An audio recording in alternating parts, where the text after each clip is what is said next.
Olá pessoal, boa tarde. Mais uma aula vídeo, né, de drenagem linfática. Hoje a aula é 6. Nós adiantamos bastante do conteúdo, nós fizemos a parte teórica, né? Hoje tem mais um pouquinho de teoria, mas também tem a prática nos movimentos do corpo. Nós aprendemos os bombeamentos. Lembra aquele bonequinho que eu dei para vocês? Ali tem todos os pontos no corpo da gente fazer o bombeamento. Então isso a gente já fez, tá bom? A gente já está no outro passo, que são os movimentos na parte inferior do corpo, que seriam as pernas, e na parte posterior do corpo, na parte superior, que seriam os braços. Então hoje a gente vai fazer perna e braço, um movimento de drenagem, tá? Vocês já viram os movimentos escritos, já viram os bombeamentos, já viram aquele bonequinho, tô repetindo para vocês lembrarem. E agora a gente vai fazer o movimento completo no membro que a gente vai trabalhar, tá bom? Então, antes de a gente fazer isso, a gente precisa ver a postura correta. Eu vou passar rapidinho a postura pra gente já ir na prática, porque assim o vídeo vai ficar mais curto, porém vocês vão ter que ver ele várias vezes para poder fazer a movimentação correta. Porque na primeira vez que a gente assiste o vídeo, a gente, já sei, só que na hora de fazer, de pegar o cliente, você vai querer ficar olhando, como é que foi mesmo, como é que é o ritmo, e vocês vão querer ver várias vezes. Por isso que é bom a aula gravada, tá bom? Então, na apostila nova de drenagem linfática, a página 18, vocês vão ver sobre os benefícios da posição correta para o terapeuta, tá bom? Então, a gente já viu a ambientação, a profilaxia, biossegurança, nós vimos tudo isso daí na aula passada, que não teve modelo, e hoje a gente vai ter uma perninha ali, uma modelo pra gente trabalhar, tá bom? E depois a gente vai fazer também os braços dela, que eu vou virar um pouquinho a nossa luz, assim é melhor, a nossa cliente, tá bom? Então vamos lá. Página 18 da apostila nova, benefícios da posição correta. Um dos segredos do sucesso no trabalho corporal é a consciência que o profissional deve ter, o cuidado com o seu corpo durante o procedimento que está sendo realizado do cliente. Então, ou seja, o meu corpo é essencial. Se eu não tiver uma boa postura para fazer a massagem, eu não vou aguentar fazer mais de 2, 3 massagens. Eu vou parar por ali, meu rendimento vai ser fora, que a minha saúde depois vai, embora. Então eu preciso ter saúde para me atender o meu cliente, porque eu também estou mexendo com saúde, tá bom? Então, o que eu vou fazer? Eu vou me preocupar. O meu movimento, ele tem que ser nas minhas mãos e o mínimo possível de tensão no meu corpo, para eu poder fazer vários procedimentos durante o dia. Tem alguns esteticistas que eles fazem procedimentos muito com aparelhos. Quando você começa a trabalhar com aparelho ou com produto que você tem que deixar agir por algum tempo, o profissional ele vai lá, passa o produto, ele coloca manta térmica, ele coloca muita coisa, sai da sala e deixa a cliente queimando ali naquela manta aquecida por uns 30 minutos. Aí ela vai lá, tira, usa lipocavitação, usa ultrassom, usa endermo, usa outros aparelhos que não vai poupar a mão dela. Então ela vai aguentar fazer 20, 30 por dia. No nosso caso de drenagem, não. Durante 45 minutos ou 50 minutos você vai ficar com a mão no cliente. Então, haja corpo. A gente não vai poder sair da sala e deixar lá, que a drenagem não vai ser feita sozinha. Você vai precisar estar com a cliente ali. Então, o nosso corpo fica muito detonado. Então, a gente precisa cuidar dele, tá bom? Vamos lá. Então, a gente vai ler com atenção como que a gente vai manter a nossa posição adequada, como que a gente vai trabalhar com o nosso corpo, tá bom? Vamos lá. Direção, pressão e ritmo das manobras são de fácil controle, ou seja, a gente não vai precisar se matar para fazer a drenagem. Não é força, não é tensão, é só deslizamento.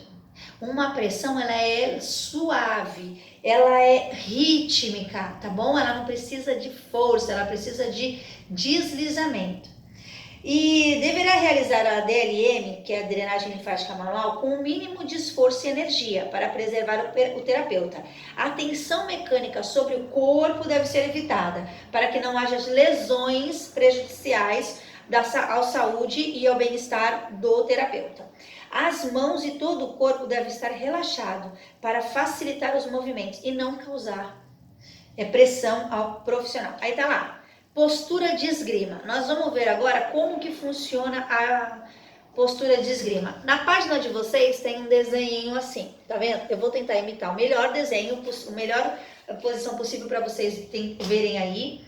Então o peso corporal para exercer a pressão, ela vem no ombro. Ela vem isso aqui, ó. É o movimento do meu peso. Eu não preciso fazer isso aqui. É só eu apoiar. Como se eu estivesse apoiando. Só apoiar. É o peso do meu corpo. Eu não preciso fazer força como se eu estivesse matando a cliente. Só devagar. Outro. O cotovelo tem que ser leve, retos ou levemente flexionados. Então, o meu cotovelo, ele tá aqui, ó. Na mão do cliente, tá bom? Ou eu mantenho reto ou eu mantenho só um pouquinho. Eu já vi meninas fazendo assim, ó, lá embaixo, e se encurvando toda. Não precisa, você estica a mão. Se quiser dobrar só um pouquinho, só que, ó, é o meu corpo que vai, ó. É o meu corpo que vai. Tá vendo? Eu até derrubo ela na maca com o meu corpo, sem precisar jogar pressão na minha mão.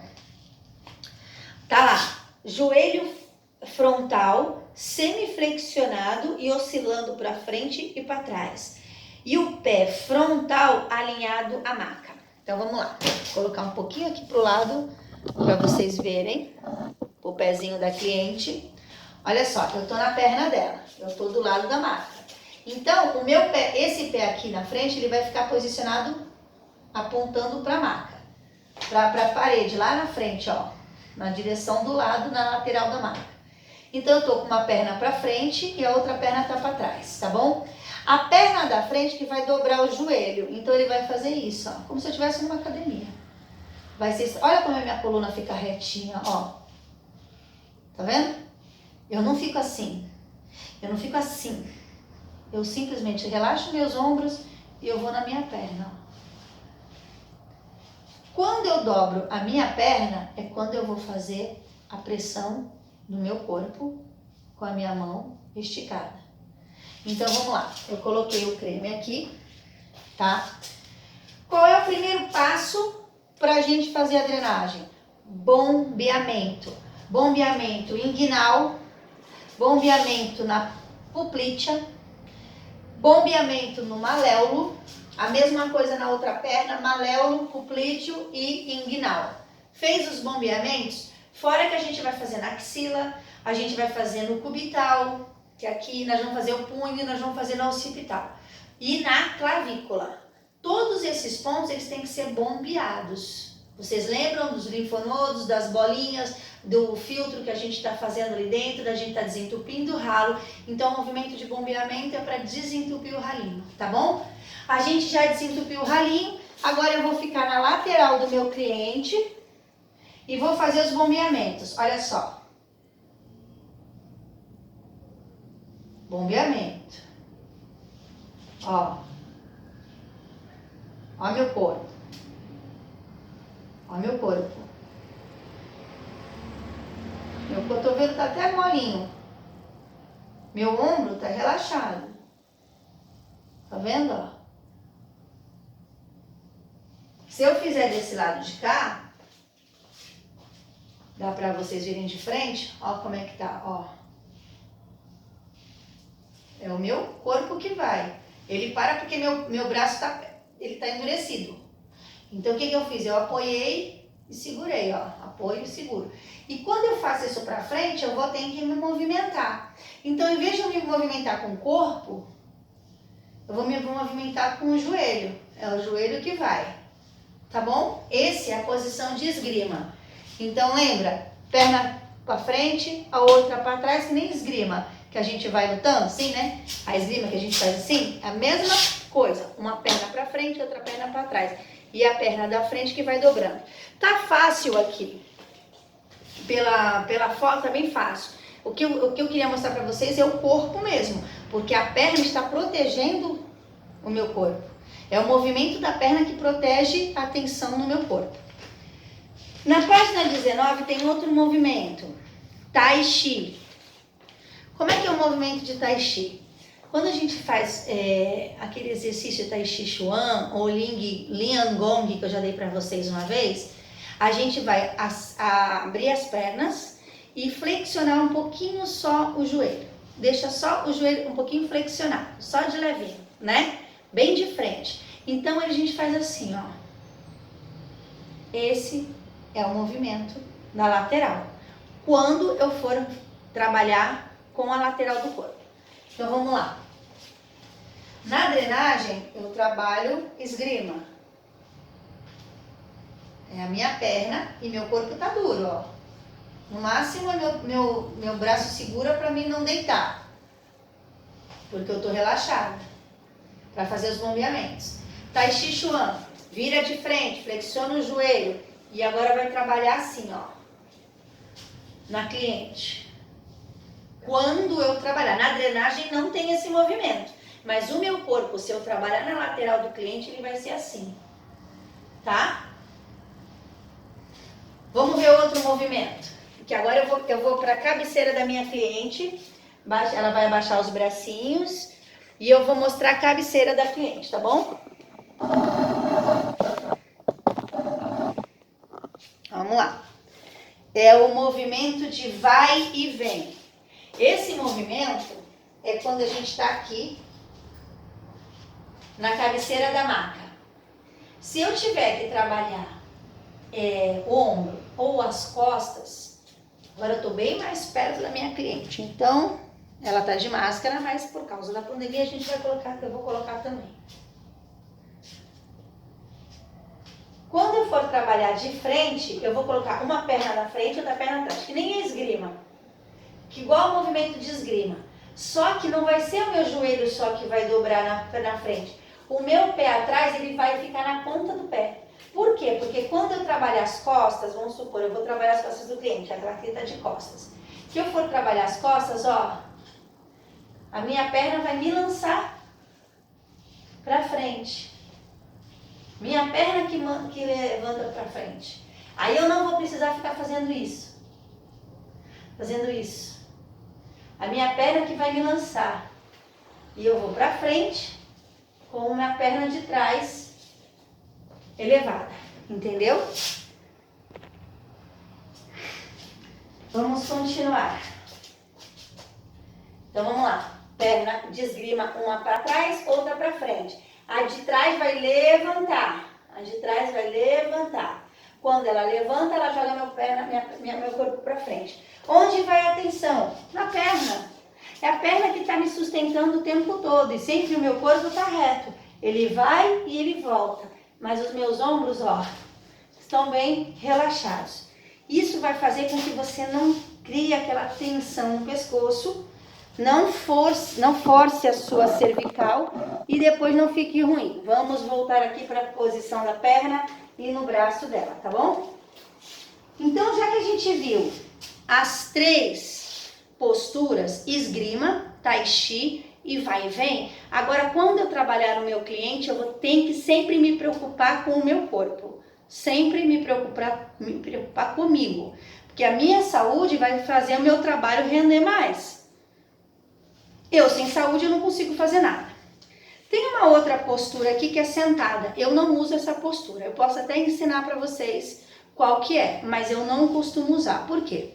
É uma postura que eu não acho nem ela confortável, a não ser que eu vá trabalhar demais a perna da cliente. Vamos supor que eu precise, a minha cliente é muito obesa, eu não consigo ficar, ela não consegue ficar se movimentando na maca, vira de lado, vira de barriga para baixo, vira de decúbito ventral, vira decúbito lateral, ela não consegue fazer isso, porque ela é muito obesa. Então eu posso fazer a drenagem com a perna da frente? Posso. Aí o que eu vou fazer? Eu vou dobrar a perna dela, vou sentar na maca e posso trabalhar subindo o líquido ou descendo o líquido. Entenderam? Baixou. Mas sempre é só um pouquinho de lado, é só para você não ficar tanto tempo em pé. Mas essa posição não é uma coisa que vai atrapalhar vocês. Vocês já tendo condicionamento da esgrima, já não vai prejudicar a coluna. Não precisa sentar. Às vezes sentada, acaba você ficando de mau jeito para poder mexer na perna da cliente. Então na lateral da cliente é bem melhor a gente trabalhar. Tá bom? Vamos lá então. Agora rapidinho os componentes da drenagem, porque depois a gente vai para todos os procedimentos aqui, ó. Aí começa só foto,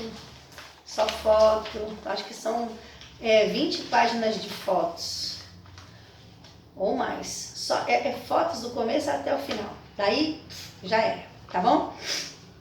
Então vamos lá na página 20.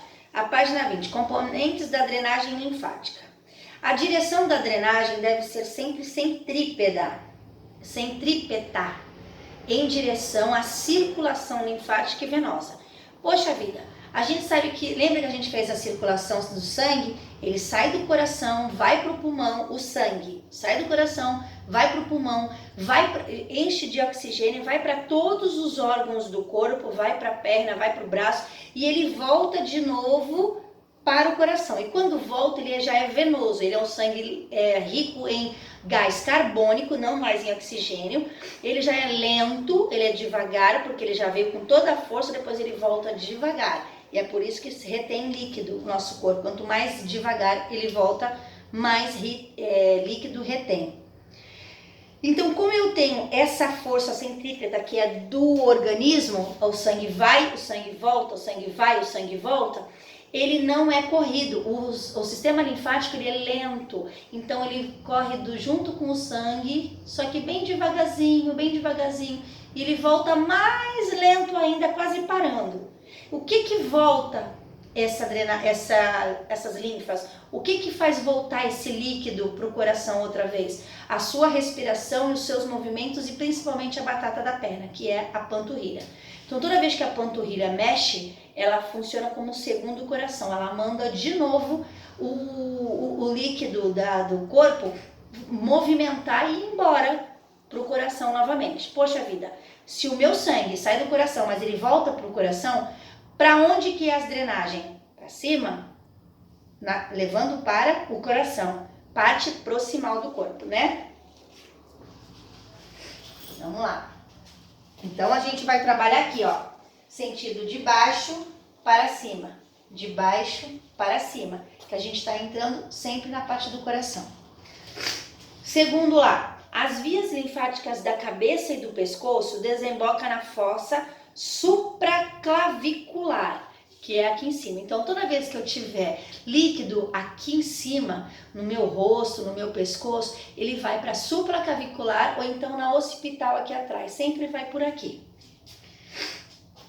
Após a drenagem, sendo nos gânglios dessa região o início da drenagem do pescoço. Então, primeiro, toda vez que a gente drenar o rosto, o pescoço vai ser ali.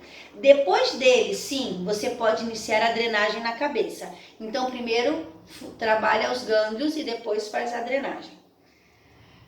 Após a drenagem dos gânglios supraclavicular, sobe-se com um movimento paralelo e anterior ao músculo esternocleidomastoide. Qual que é esse? Que esse palavrão é o músculo que sai da orelha e vai até o externo, que é a caixa torácica. O osso da caixa torácica a gente chama de externo.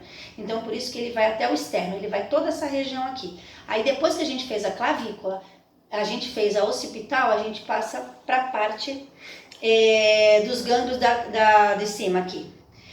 Sobe-se ao movimento paralelo e anterior aos músculos esternocleidomastoide, terminando no nível processo mastoide, ou seja, aqui perto da axila. Em seguida, paralela e posteriormente ao músculo, aqui a gente tem um peitoral, o músculo, não é o seio, é o músculo. Partindo dos gânglios supraclaviculares até os gânglios occipitais. Então, daqui de trás, todos eles também vão cair aqui na supraclavicular. Então, até os gânglios da occipital também vão vir para cá. Localizado na linha média da nuca, junto à inserção do músculo do trapézio. Então, qual que é? Lembra que eu falei que tem occipital? Ele vai vir também daqui, ó, paralelo para cá. Tudo, ele vai vir para baixo. Tá bom? Sempre clavícula, da clavícula depois praxial, que a gente vai ver o restante. A drenagem na face inicia-se nos glândulos parotídeo, que é esse aqui da lateral, ó. Tá? O que mais? Respeitando-se as vias aferentes, que são as vias que vêm em volta desse músculo cadê o nome dele? Parotídeo. Todas as manobras da DLM, que seja drenagem linfática manual, são repetidas em sentido e ordem contrárias, retornando-se ao ponto de partida. Então, ou seja, eu comecei daqui, do rosto, vim aqui para baixo, eu sempre, da linha de partida para baixo, eu não volto, sempre nesse sentido, entendeu?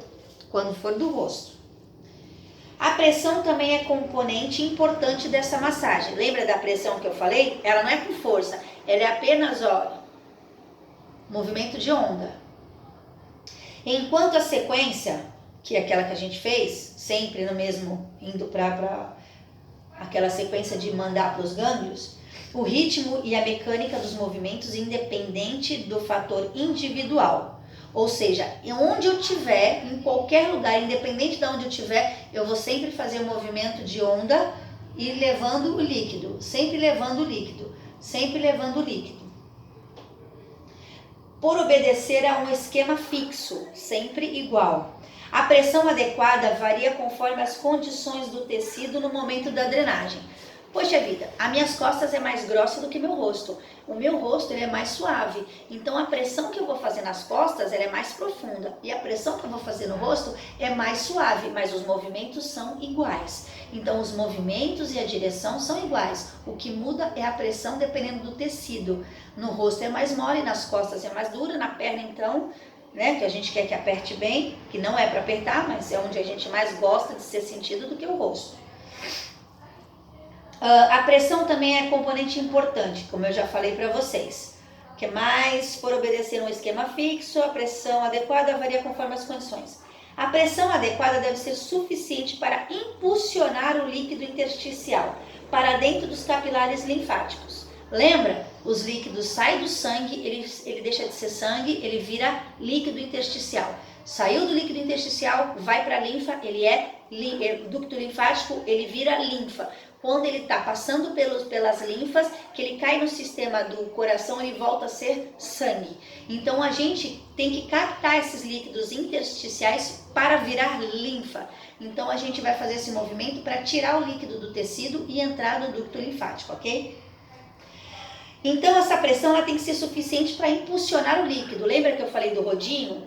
Como se a gente estivesse empurrando, como um rodo, vai ser as nossas mãos. Essa tem que ser uma pressão de rodo. Então você não precisa apertar o rodo, você só coloca ele e puxa. Não é assim? É a mesma coisa, não precisa apertar. Eu só coloco e puxo. Ele vai trazer sozinho o líquido, tá bom? Vamos lá, restabelecendo o equilíbrio entre a filtração e a reabsorção do líquido, claro, porém deve ser mantido abaixo do valor da pressão interna. Poxa vida, a minha perna, ela já está inchada. Quanto mais pressão eu fizer, pior é. A pressão tem que ser suave, entendeu? Por causa a pressão interna, ela já está bombeando, ela já está inchada, ela já está assim, ó. Aí não adianta eu apertar, eu vou ter que apertar por cima numa pressão boa e não a mais, tá bom? Dos vasos capilares, visando manter a integridade dos mesmos. Se o corpo já tá assim, ó, e você aperta demais, ele não tem para onde ir. Ele pode explodir, ele pode vazar aqueles vasinhos que a gente fica tudo. Aquele vasinho roxo, aquelas são vasinhos sanguíneos. Se você aperta demais, aquilo aperta demais o sangue e ele dá aquela roxinha na perna. Então a pele fica um monte de roxinho por causa dos vasos que estouram, de tanta pressão que está na perna, tá bom? Então a gente não pode apertar demais para não machucar. Vamos lá. A pele não deve ficar avermelhada e as manobras não devem ser, em hipótese alguma, provocar dor. Eu não posso ter força para ter dor e também não pode ficar vermelha de tanto que eu esfrego. Ele é suave, tá bom? O ritmo da massagem deve ser sempre constante e lento. Então eu vou, é tipo uma música. 1, 2, 3, 4, 5, voltou. 1, 2, 3, 4, 5, voltou.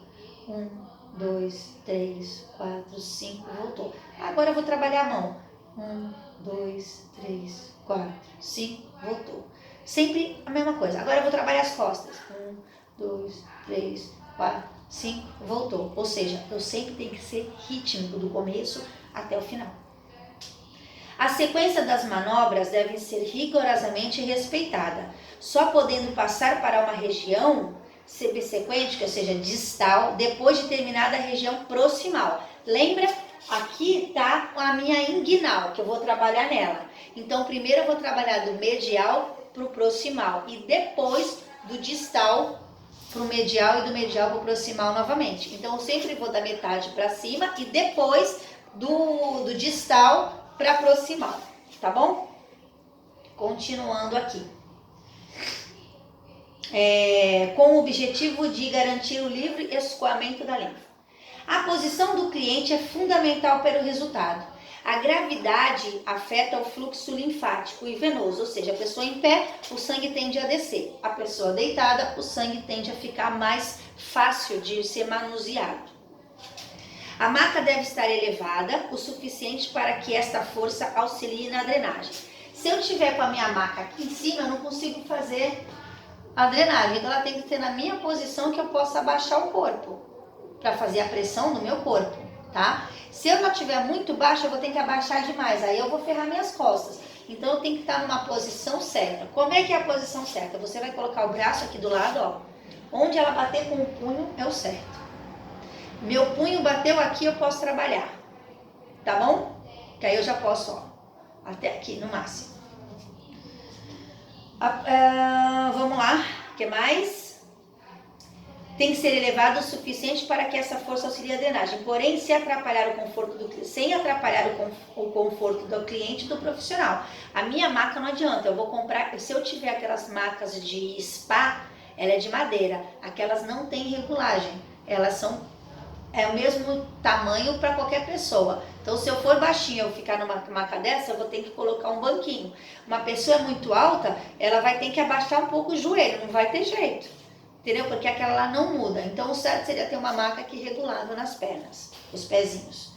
Antes de iniciar o procedimento, vamos ver antes de eu colocar meu cliente na maca, eu vou ter que cuidar dela, para ver se ela está bem confortável. Só que todo o procedimento, antes e depois, eu vou ter que lavar minhas mãos. Aqui eu estou tendo aula, eu vou só mostrar alguns movimentos. Mas na frente do meu cliente eu vou ter que lavar minha mão para ele ver que está sendo tudo higienizado. O meu ambiente, como a gente já viu na ambientização, a gente já viu tudo isso, tá bom? Vamos lá. Conhecimento da patologia e fisiologia básica. Nós já vimos as patologias, nós já vimos a fisiologia, que foi a parte circulação, a parte da circulação linfática, nós vimos a parte da pele, nós vimos os líquidos linfáticos, os gânglios linfáticos e também todas as patologias, os linfedemas, as elefantíase, erisipela, um monte de doenças que pode atrapalhar o sistema linfático. Inclusive, lembra que eu sempre coloco aquele curiosidade? A chikungunya, que agora está aqui no litoral, está em todo o Brasil praticamente, só que aqui agora a gente está com muito surto de chikungunya, ele incha os braços e as pernas. Esse inchaço, o veneno do mosquito, ele atrapalha a circulação sanguínea, então incha. É um inchaço diferente, é um inchaço com dor, não é um inchaço comum, ele é um inchaço com muita dor e queimação. Então a drenagem, quando vocês forem fazer no paciente, vocês vão ter que fazer o mais leve possível e sem ficar muito tempo ali, porque depois ele vai ficar com dor nas extremidades. Então essa chikungunya, ela tá inchando as pernas, posso fazer a drenagem? Pode, mas não fica muito tempo ali não. Faz umas 5 movimentos de cada e acabou. Porque quanto mais você mexe, mais vai doer A gente tem que lembrar que aquele inchaço, ele não é um inchaço comum, ele é um inchaço de veneno do bicho. Ele está contaminado no teu corpo, ele tem alguma bactéria, ele tem lá uma coisa que está te fazendo mal no organismo. Então aquele líquido, ele não é um líquido comum, ele é muito mais toxina e ele é um veneno, então vai doer. Então, e outra coisa também, a chikungunya, ela fica no corpo, esse inchaço de 3 meses, você consegue curar. Passou de 3 meses, isso é muito importante que vocês saibam para passar para o cliente de vocês. Se 3 meses depois que você pegou a chikungunya e você não tratar o inchaço, ele vai virar um edema crônico. Vai ser para a vida toda, os pés e as pernas e os braços vão inchar. Aí vai ter que fazer um tratamento, vai ficar crônico. Então muitas pessoas que já tiveram chikungunhas até hoje sentem dor. Virou o tempo, sente dor, esquentou demais, as pernas incham. Tudo isso é sequela da chikungunya, ela deixa realmente a sequela. Então poucas pessoas sabem disso. Então fez a drenagem, pegou chikungunya, pode fazer drenagem? Até deve, só que não aperta muito, que vai sentir dor. E fala para a cliente que se em 3 meses ela não cuidar, ela vai ter que fazer tratamento para não virar crônico. Então em 3 meses ela não pode mais sentir um inchaço na perna, nem no braço. Se ela continuar inchando, fala, olha, vai procurar um médico, faz o tratamento, senão vai ser crônico, vai ser o resto da vida, tá bom? Isso é muito importante, que a gente da saúde sabe, poucas pessoas têm esse conhecimento. Vamos lá. Então, você já sabe o conhecimento das patologias e das fisiologias básicas para o teu cliente, visando excluir possíveis clientes com contraindicação. Meu cliente tem tumor? Não vou fazer. O meu cliente tem câncer? Não posso fazer. O meu cliente tem erisipela? Não posso fazer. O meu, porque vai estar com febre. Tá com febre? Não pode fazer, tá bom? Vamos lá. Tornar o ambiente tranquilo, harmonioso, funcional, com uma luz direta para onde você está trabalhando. Som ambiente, tem que ajustar de acordo com o cliente. Eu tenho que falar para o cliente, se tiver frio você me fala, se tiver muito calor também, porque ela vai ficar suando, então ela vai passar frio na maca. Ela tem que ser confortável para ela. Sem conversas paralelas. Eu não vou ficar falando com ela, porque é minha vida, porque é de mim, nem da vida dela. Ela pode falar, mas você não puxa assunto, que é para poder ela relaxar. Sem ruídos. Então, onde tiver salão de cabeleireiro, é bom não trabalhar ali. E o uso da aromaterapia, seriam cheiros, coisinhas gostosas para o ambiente ficar melhor. O profissional deve se vestir de maneira funcional. Tu pode ver que eu sempre trabalho com essas calças largas. Por quê? Porque se eu precisar subir na maca ou levantar minha perna, ela é fácil. Ela não é um jeans, ela é uma calça leve e ela é de tecido, então ela estica bastante. Eu prefiro do que leg, mas as pessoas podem também trabalhar com leg. É melhor do que jeans. Aquela calça jeans branca é boa para enfermeira, é boa para esteticista. Para massagista, que a gente às vezes tem que agachar, levantar, subir na maca, então é bom sempre uma calça mais levinha. Discreta, tá, gente? E confortável. Não vai ficar com um puta decotão aqui assim.